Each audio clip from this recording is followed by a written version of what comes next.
Hello students. आज सुनते हैं रघुवीर सहाय की कविता आत्महत्या के विरुद्ध। बच्चों, इसमें क्या है, कवि ने जो आज का समाज है, आज की जो सोसाइटी है, वहां पर जो स्वार्थपरता है, जो छल कपट है, उस पर एक तरह से व्यंग्य किया है। देखिए, जब से मैंने यह कविता लिखी है, कट रहे जंगल के छोर पर राजमार्ग के समीप। यानी कवि कहता है कि जब मैंने ये कविता लिखी तब उसने देखा कि जंगल काटे जा रहे हैं, ठीक है, और उन जंगलों को काटकर राजमार्ग बनते जा रहे हैं, और उन राजमार्गों के समीप नजदीक यानी सड़कों के किनारे सब दिन मरे पड़े मिलते हैं नौजवान। हर रोज एक ना एक नौजवान मरा हुआ मिलता है। लाश का हुलिया सुन कोई नहीं जानता, कोई जानता नहीं कौन था। और जब लाश को पहचानने के लिए उसका हुलिया बताते हैं ना, उसकी पहचान बताते हैं, तो कोई नहीं जानता कि वो कौन था। यानी कि कहने का मतलब ये है कि साधारण व्यक्ति हर रोज मरता है, हर रोज जंगल कटते हैं, नई सड़कें बनती हैं, नए राजमार्ग बनते हैं, और सड़कों के किनारे ऐसे ही लोग मर जाते हैं और कोई उनको जानता भी नहीं। मान लिया जाता है कैसे मरा होगा, मरने का कारण अब थोड़े ही शेष है, हुलिया भी संक्षिप्त होता जा रहा है। बस यूं ही मान लेते हैं, हम अंदाजा लगा देते हैं कि भाई किसी व्यक्ति की मृत्यु हुई है तो क्यों हुई होगी, कुछ भी हम आइडिया लगा लेते हैं, और मरने का जो कारण होता है वो थोड़ी देर के बाद हम भूल जाते हैं। और कवि कहता है कि जो हुलिया यानी कि जो पहचान है, व्यक्ति की जो पहचान है वो छोटी होती जा रही है। क्यों छोटी होती जा रही है? क्योंकि पहले के समय में ना, जैसे मान लीजिए गांव था, है ना, गांव के जो लोग होते थे हर एक व्यक्ति को जानता था। लेकिन आज हम अपने साथ वाले घर में रहने वाले लोगों को भी नहीं पहचानते, यानी कि आस पड़ोस के लोगों को भी पूरा नहीं पहचानते, है ना। तो इस तरह से जो हमारी पहचान है वो संक्षिप्त होती जा रही है, छोटी होती जा रही है। जितने कम कपड़े उतना छोटा हुलिया, चेहरे पर जाति की छाप मिट रही है। कि हमारे पास कम कपड़े का मतलब ये नहीं है कि उस व्यक्ति ने कपड़े कम पहने हुए हैं, यानी कि उसके पास साधन जितने कम हैं उसका हुलिया उतना ही छोटा है। जिस व्यक्ति के साधन जितने कम हैं उसका हुलिया यानी कि उसकी पहचान उतनी ही छोटी है, और चेहरे पर अब जाति की छाप भी दिखाई नहीं देती, यानी कि चेहरा मोहरा देकर हम जाति भी नहीं पहचान पाते। कुल मिलाकर मतलब क्या है कि व्यक्ति जो है अपनी पहचान को खोता जा रहा है। गांव के सयाने तो मौत का कारण हताशा बताते हैं, समवयस्क समवेत स्वर में अनेक नाम लेते हैं, पर उसका नाम है हत्या। कि गांव के सयाने लोग तो कहते हैं कि हताशा से मर गया, दुखी होकर, गरीबी से दुखी होकर मर गया। लेकिन समवयस्क मतलब जो हम उम्र लोग हैं, समवेत स्वर में मतलब एक साथ एक स्वर में बोलते हैं, अनेकों ही नाम लेते हैं, मतलब कि व्यक्ति के मरने के अनेक कारण बताए जाते हैं, पर अल्टीमेट उसका कारण, उसका नाम क्या है? हत्या। यानी कि हर रोज एक व्यक्ति की हत्या हो जाती है।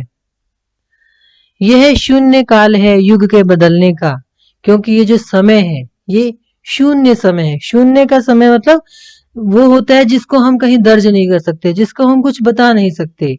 यह युग के बदलने का समय है।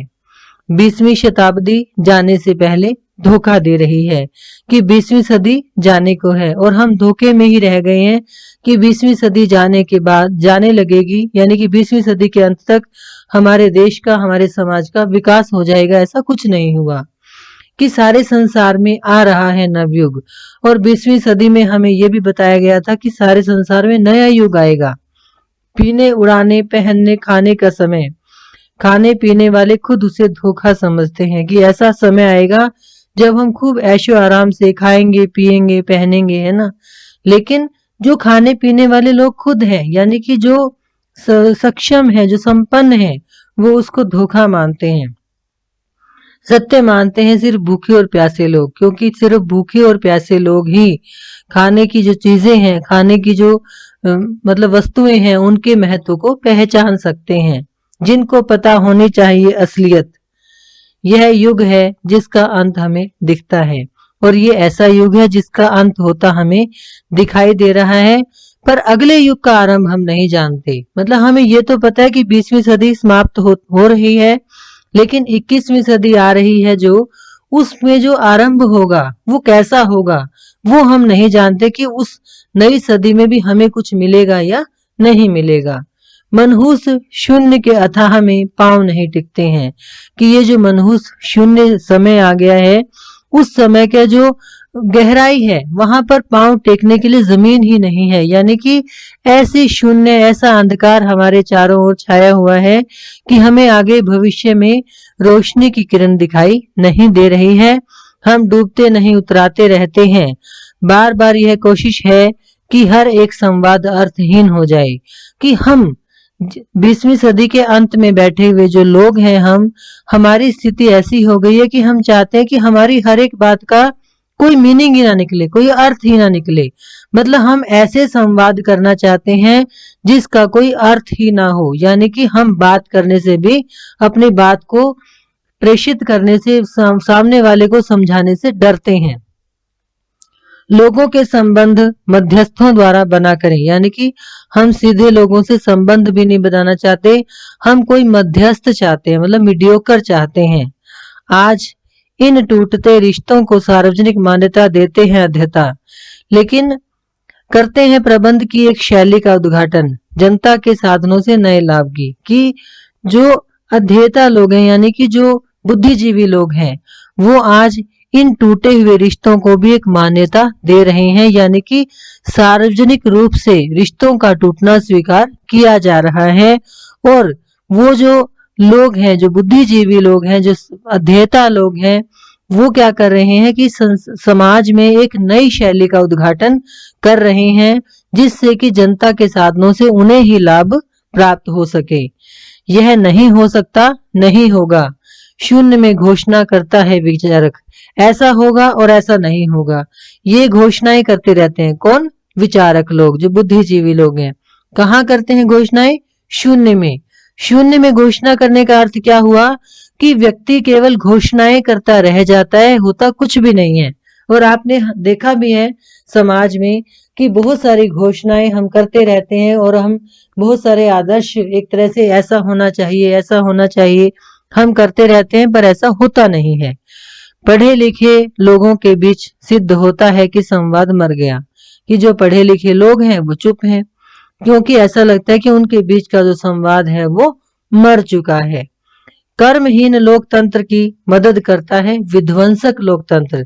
देखिए यहाँ पर कवि ने लोकतंत्र के दो रूप बताए। एक कौन सा? कर्महीन, जो काम ही नहीं करते, वो लोग जो निठल्ले हैं। दूसरा विध्वंसक, जो विध्वंस कर रहे हैं, विनाश कर रहे हैं। और जो विध्वंसक लोग हैं और जो कर्म, जो कि यानी कि जो नकारा है और जो विनाश कर रहे हैं, वो दोनों लोग एक दूसरे को मदद करते हैं। दोनों मिलकर विचारधारा चलाते हैं। यानी कि जो निठल्ले हैं, जो विनाश करने वाले हैं, वो दोनों मिलकर एक विचारधारा चलाते हैं। यानी कि एक नई ही विचारधारा चलाते हैं कि कोई विचार नहीं, हत्या ही सत्य है। और वो क्या करते हैं?